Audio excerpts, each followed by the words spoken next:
అందుకే ఉన్నారు కదా లోకల్.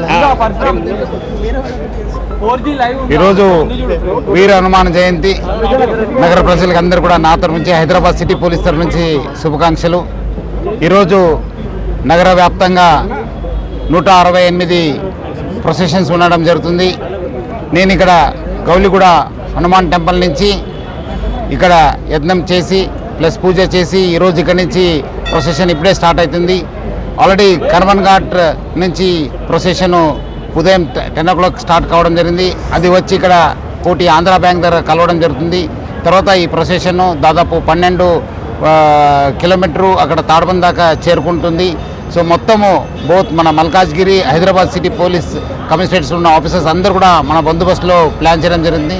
దాదాపు 3000 పైన సిబ్బంది బందోబస్తు చేయడం జరుగుతుంది. 2 కమిషనరేట్లు ఈ ఒక ప్రొసెషన్ ఉండడంతో 2 కమిషనరేట్లు కూడా అందరూ కూడా కోఆర్డినేట్ చేసి, అట్లానే ఇక్కడ ఉన్న ఈ organisation committee Srikanth plus other వాళ్ళ మెంబర్స్ కూడా మనం కోఆర్డినేట్ చేయడం జరిగింది. మొన్నే కూడా మనము మీటింగ్ కూడా ఏర్పాటు చేశాను. ప్రొసెషన్ కూడా చూడడం జరిగింది. వాళ్ళు కూడా గత సంవత్సరం కూడా బాగా సహకరించారు. ఈసారి కూడా అట్లనే సహకరించి ఈ ఒక్క హనుమాన్ జయంతి కూడా నగరంలో పీస్ఫుల్ చేయడానికి బాగా వాళ్ళు సహకరిస్తారని చెప్పి నేను ఆశిస్తున్నాను. ప్రతి పండుగని హైదరాబాద్ ప్రజలందరూ కూడా బాగా సహకరించారు హైదరాబాద్ సిటీ పోలీస్కి, ప్రభుత్వానికి.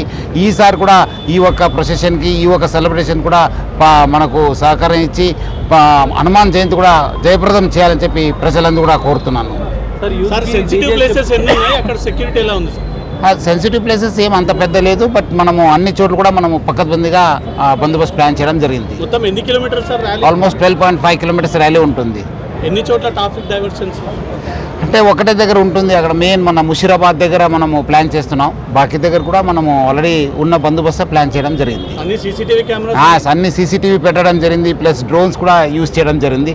నేను కూడా లైవ్గా బషీర్బాగ్ ఆఫీస్ నుంచి లైవ్ చూస్తున్నా. అక్కడ కమాండ్ అండ్ కంట్రోల్ నుంచి కూడా మన సిబ్బంది కూడా లైవ్గా వాచ్ చేయడం జరుగుతుంది. భక్తులకు మీరు ఒక సూచన చేయాలంటే ఏం చేస్తారు?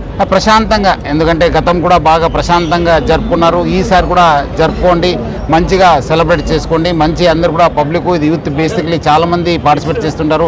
అనవసరం బైక్ రేసింగ్ కానీ, బైక్లో అవాజ్ చేయడం కానీ, అనవసరము వేరే వాళ్ళు కూడా ఇబ్బంది పెట్టకుండా ఈ ఒక్క ఫెస్టివల్ కూడా జయప్రదంగా చేయాలని చెప్పి నేను కోరుతున్నాను.